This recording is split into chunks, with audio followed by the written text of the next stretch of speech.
Each year, tens of millions of people visit Walt Disney World. Recently, the parks closed down due to the COVID-19 pandemic, but plans to reopen Disney World have just been announced. And our next guest, Zach Cooley and his family, visited the park right before the closure. And Cooley is the author of the book, When Love Meets Disney Magic.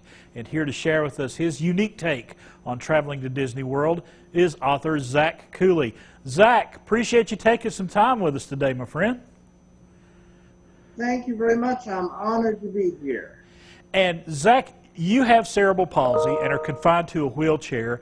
Tell us about traveling. There's some special, it's some difficulties when folks are traveling with a wheelchair. That is absolutely correct. There is, for someone who is, I call myself an independent soul in a dependent body, and I would say that there is a great number of difficulties. Traveling is not something that is very handicap friendly. Disney is one of the few places that really go the extra mile to make things accessible and make rides accessible so that you can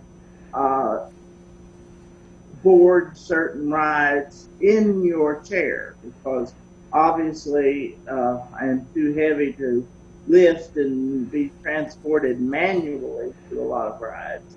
So Disney World is one place that really goes the extra mile to make that accessible, but traveling is normally not my friend, because a lot of places I go, they say, well, we're not handicap accessible, you can't do this or you can't see this, and then all the money that you spend, all the effort that you've gone to is wasted because it's simply not feasible for you to see it. And I believe I have as much right to see anything as anybody else.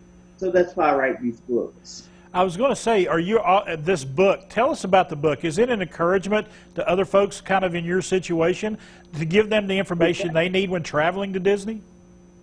That's what I'm hoping to do, because there are many variations of handicaps.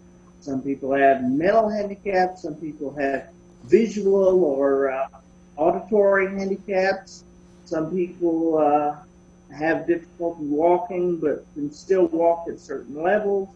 There are many different levels, but I hope that people on my level who are confined to a wheelchair will find it encouraging. I want them to understand some of the difficulties and let them know that there are a lot of bumps in the road, but Disney World is one of the few places that's worth it. And I want it to be an encouragement to them. Either I want them to feel like they can go to Disney World and experience it, and if they're in a situation where they can't experience it physically, I hope that it brings them encouragement through reading my book. I hope they feel like they've been to Disney World after they read it.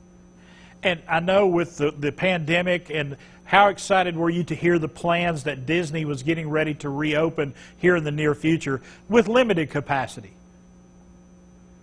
I have just heard of the reopening. In fact, just a couple of days ago. I didn't even know that it was actually official until you said it in the introduction just a moment ago. But it was very exciting to hear, and I am looking forward to hopefully going back there at some point. Of course, it took me 5 years to save up for the 5 days that we went, so that's what made it worthy of a book. And let's talk about, what is your favorite part? What is the one part you wrote about in your book, your favorite part of Disney, the one thing that you encourage everyone to get involved in? Oh, well, I have to stress the importance that no matter what level of physicality, no matter where you are, there is a place that Disney World can meet you, and there is something for you to do. If you don't like Mickey Mouse, which I can't imagine anybody that didn't like Mickey Mouse, but if you don't like Mickey Mouse, there's plenty of things there's plenty of things for you to do. There's Star Wars. There's the Muppets are there. There is something there for everybody, no matter what your interest is. For me, the highlight was seeing Mickey Mouse with my daughter, because my daughter turned 6 years old yesterday, and I'm 35 years old, and we both are lifelong Mickey fans. So and it really is like meeting Mickey Mouse in person when you do meet him. Meeting the characters with my daughter and being able to see the park through the eyes of a child was the greatest part of the whole thing. Plus, my parents joined us from Myrtle Beach, South Carolina, and my sister actually flew in from Hawaii. So it was a very special trip. All right. Zach Cooley, thank you so much for taking some time out of your day to speak with us. I'm going to encourage everyone to read his book. It is called When Love Meets Disney Magic, and he is the author, Zach Cooley. Thanks again, Zach.